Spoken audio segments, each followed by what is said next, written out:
Hola, buenos días a todos. Bueno, lo primero, yo también quería agradecer al comité organizador, al doctor Lapuncina y a la asociación que me hayáis invitado hoy a daros esta charla. Y bueno, ya para empezar, comentar que el síndrome de Williams tiene una gran importancia endocrinológica, ya que, como pueden ver aquí en esta diapositiva, la alteración genética que conlleva pues puede afectar a prácticamente todas las glándulas endocrinas que tenemos en el cuerpo. Aquí podemos ver un poco las frecuencias recogidas en la literatura. Pueden ver que el más frecuente de todos es la talla baja, con fallo de Medro hasta en un 75% de los pacientes. La frecuencia de pubertad precoz y adelantada se estima hasta en un 50% de los pacientes. La obesidad hasta en un 30%. Bien, hay que decir que es cierto que esto sobre todo es referido a población adulta. Al igual pasa con la intolerancia a la glucosa o los casos de diabetes mellitus. Hay recogidos frecuencias de hasta un 15% de pacientes, pero lo mismo, sobre todo teniendo en cuenta ya en pacientes en la edad adulta. Bueno, la doctora Melgosa ya nos ha comentado la hipercalcemia, hasta en un 10-15%. Y luego el hipotiroidismo, lo vemos aquí como un 2%, el hipotiroidismo franco, pero sí que es cierto que hay casos de hipotiroidismo, lo que llamamos hipotiroidismo subclínico o un hipotiroidismo más leve, con frecuencias de hasta un 30% según las series. Y luego es verdad que también hay descritos con menor frecuencia otras alteraciones posibles, como alteraciones en el descenso testicular, problemas en el colesterol, micropene, disminución de la densidad mineral ósea, etc. Según este orden, vamos a comenzar hablando del más frecuente de todos, que es la talla baja. Recordemos que hasta en un 75% de estos pacientes definimos por talla baja una talla que se sitúa por debajo del percentil 3, pero aquí también hay que tener cuidado porque tenemos muchos pacientes que tienen tallas por encima del percentil 3, sin embargo, están por debajo de lo que es la altura esperada por lo que miden sus padres, es decir, tallas bajas con respecto a su talla genética, y eso también se considera talla baja. Suelen ser tallas que no siempre ya están presentes bajas al nacimiento. Lo que sí que es constante es que sí que tienen un peso al nacimiento en el límite bajo, con una media en 2,7 kg. Y lo que solemos ver es que la talla que alcanzan al final es baja, se estima como 10-15 centímetros por debajo de lo que cabría de esperar por lo que miden sus padres, por debajo de la talla genética. La etiopatogenia, como vamos a hablar en casi todas nuestras patologías endocrinológicas, es desconocida. Sí que es verdad que vemos que son pacientes que el crecimiento anual es menor de lo habitual. Luego, encima, si tienen la pubertad precoz, eso atenúa lo que es el estirón de crecimiento que se da en la pubertad y eso contribuye a la talla baja también. Cuando son pacientes que tienen también, sobre todo en los primeros años, muchas dificultades en la alimentación, con reflujo, vómitos, estreñimiento, eso también puede condicionar en parte ese hipocrecimiento que presentan. Y sin embargo, lo que es el déficit de hormona de crecimiento es muy raro, lo que tenemos nosotros recogido y lo que se lee en la literatura. En cuanto al tratamiento, en general no se recomienda el tratamiento con hormona de crecimiento. ¿Por qué? Habitualmente, lo que hemos comentado, son pacientes no deficitarios en hormona de crecimiento. En segundo lugar está el tema de la cardiopatía. Y luego, en tercer lugar, es esta base de datos que se llama KIGS, que es, por decir así, una base de datos, la base de datos más grande que hay con pacientes que presentan algún tipo de síndrome con hormona de crecimiento. Hay recogidos en este estudio 9 pacientes en tratamiento con hormona de crecimiento y se refiere a una respuesta muy escasa. Es decir, que en general lo que se tiene por optimizar es pues, asegurar una adecuada nutrición, pues lo que hemos comentado de evitar el reflujo, los vómitos, el estreñimiento, todos esos factores pues, que nos pueden condicionar un empeoramiento. Que sepáis que el síndrome de Williams tiene sus tablas de crecimiento específicas. Estas serían las tablas para la población femenina y las en azul para la población masculina.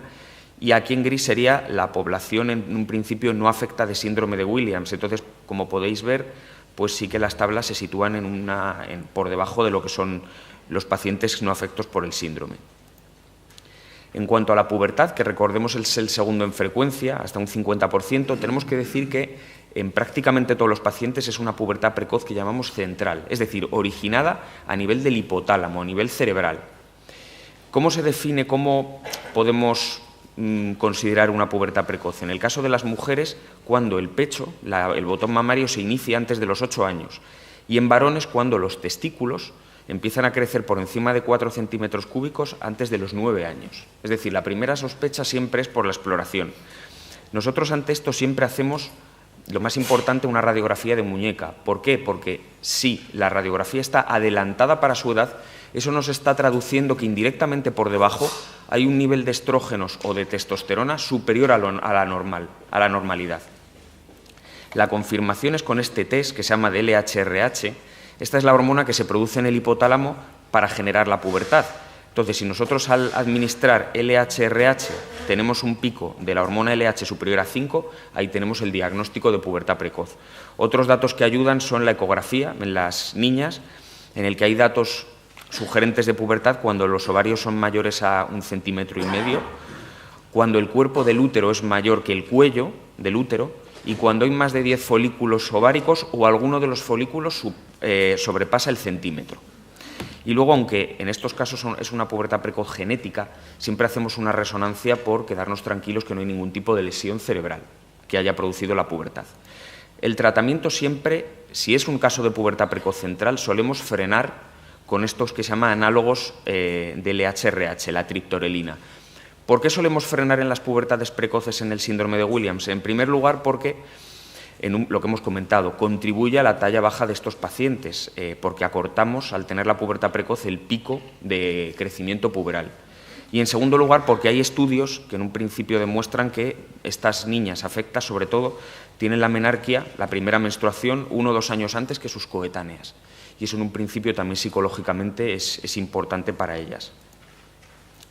La obesidad es cierto que es más para edad adulta, lo que hemos comentado, pero nosotros no tenemos ningún paciente con obesidad, pero sí que es cierto que en las revisiones que les vamos haciendo vamos viendo un incremento progresivo del índice de masa corporal de estos niños.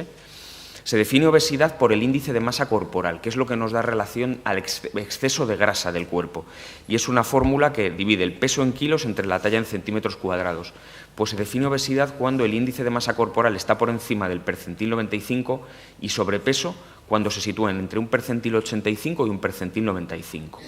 Nosotros en estos casos siempre hacemos una analítica para ver que no haya un hipotiroidismo, luego lo comentaremos, que pueda contribuir aún más a esa obesidad. Tenemos que ver la glucosa y la insulina, luego veremos por qué, porque son niños y sobre todo en la edad adulta con tendencia a tener diabetes. Y bueno, un perfil lipoproteico por ver que el colesterol no se nos afecte como consecuencia de esta obesidad. Normalmente nosotros lo que sí que les recomendamos es control dietético y sobre todo que tengan durante la infancia una vida lo más activa posible. Pero insisto, este es un problema más de la edad adulta. Al igual que lo que vemos con el metabolismo glucémico, las alteraciones glucémicas, también es un problema más de la edad adulta. Pero sí que hay estudios, como este que os pongo aquí, en el que ya describen casos de niños incluso y adolescentes que tienen ya alteraciones de la glucosa. Hasta en un 25,9% hay lo que se llama una alteración de la tolerancia de la glucosa, que luego comentaremos, y diabetes hasta en un 11,1%. Es curioso porque son problemas glucémicos que no están asociados a obesidad, que es lo típico, ni a historia familiar de diabetes, es decir, son pacientes que lo desarrollan incluso con delgadez y sin ningún tipo de familiar con alteración de la glucosa. Se cree que en su etiopatogenia están involucrados muchos genes, el famoso gen de la elastina y estos otros dos que os pongo aquí, aunque es una especulación, en los que parece que el mecanismo es que está disminuida la sensibilidad a la insulina de estos niños y eso hace que aumente en sangre, dando una mayor tendencia a formar grasa. En cuanto al diagnóstico, nosotros lo que solemos hacer al inicio de la pubertad, incluso estando delgados, es lo que llamamos una curva de 75 gramos de glucosa. Y ahí lo que vemos es cada media hora cómo está el azúcar en estos niños. Y eso es lo que nos diagnostica la alteración de la tolerancia a la glucosa, que es más leve, o bien ya la diabetes. Normalmente con recomendaciones dietéticas, sobre todo evitar que tomen cosas muy dulces y que hagan vida activa y ejercicio, suele ser suficiente, pero hay casos de tratamiento médico, como es la metformina, que aumenta la sensibilidad a la insulina, y ya casos en la edad adulta, pocos, gracias a, que están en tratamiento con insulina. En cuanto al metabolismo fosfocálcico, no lo voy a comentar porque lo ha comentado ya la doctora Melgosa. La función tiroidea Realmente aquí parece como el de último lugar, sin embargo, en nuestra casuística, luego veremos, no es así. Se describe un hipotiroidismo franco severo en solo un 2% de los pacientes con el síndrome. Sí que hay más frecuencia de pacientes con lo que llamamos el hipotiroidismo subclínico o más leve, hasta en un 15-30%. Normalmente son hipotiroidismos que aparecen a lo largo de la vida, es decir, no son congénitos, los niños no nacen con el hipotiroidismo, es decir, suelen tener las pruebas del talón normales. Para la etiopatogenia es cierto que, como ocurre en muchos de estos niños con cualquier patología endocrinológica, tampoco sabemos la causa realmente, pero sí que es cierto que cuando les hacemos ecografías solemos ver hipoplasia, es decir, suele ser una glándula tiroides un poco más pequeña de lo normal y, por tanto, con una menor producción de hormonas tiroideas de lo normal. Tenemos también algún caso de miagenesia, es decir, niños que solo se les ha formado un solo lóbulo tiroideo, y pacientes que tienen ectopia, es decir, pacientes que en vez de estar el tiroides localizado en la posición anterior de la laringe, está en posición sublingual o incluso intratorácica, pero no es lo más frecuente. ¿Qué síntomas nos puede dar el hipotiroidismo? Pues el más frecuente es el cansancio, niños que tienen menor nivel de energía, pero también se describe el estreñimiento, la caída del pelo, la obesidad, la piel seca, que como veis pues son síntomas muy inespecíficos. El diagnóstico es por una analítica de sangre. Normalmente la TSH la vamos a tener elevada, pero no en un rango que nos tenga que preocupar, casi siempre está por debajo de 10, es lo que llamamos el hipotiroidismo subclínico. Ya por encima de 10 es lo que llamamos el hipotiroidismo franco, pues casi siempre está por debajo de 10. Y la T4 libre puede estar normal o baja. Siempre también hacemos una ecografía de tiroidea porque es la prueba que nos va a dar determinación de cómo está el volumen de la glándula y su morfología. Y sí que es muy importante el tratamiento de estos niños, sobre todo en los primeros 3 años. Nosotros tratamos, si hay hipotiroidismo, prácticamente todos durante los primeros 3 años. ¿Por qué? Lo más importante es porque puede afectar al desarrollo neurológico durante los primeros 3 años, pero también el estreñimiento, la talla baja están relacionados con el hipotiroidismo, por eso es muy importante. Y el tratamiento pues, es con hormona tiroidea. Quería comentar el maldescenso testicular, ya lo ha tocado la doctora Melgosa, pero es que no está descrito como tan frecuente, pero nosotros sí que lo vemos con frecuencia. Podemos tener todas las modalidades. Los testes en ascensor es la forma más leve, son testículos que nosotros podemos descender a la bolsa escrotal sin dolor y se quedan en la bolsa. Los testes retráctiles son aquellos que bajamos a la bolsa pero con dolor y hay una cierta tendencia posteriormente a subir. Y luego tenemos la criptorquidia, que son testes no palpables directamente o que no podemos bajar a la bolsa. Suelen ser uni o bilateral, no hay mayor frecuencia de uno u otro, y lo vemos con mayor frecuencia en los pacientes que tienen mayor hipotonía muscular.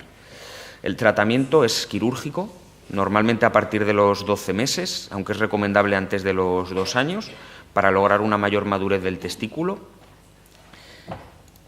Y bueno, y aquí tenéis un poco nuestro protocolo de seguimiento.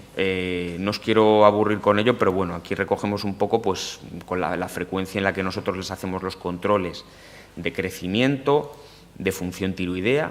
Es verdad que aquí pone anualmente la función tiroidea, pero si nosotros tenemos algún paciente con hipotiroidismo, hay que controlarle cada 6 meses. Eso es muy importante. Y esto, bueno, es el calcio. Entonces, al igual que la doctora Melgosa, yo les voy a presentar nuestra serie del Servicio de Endocrinología Infantil de La Paz. Tenemos 21 pacientes actualmente, 13 varones y 8 mujeres. La mayor parte son remitidos desde neurología.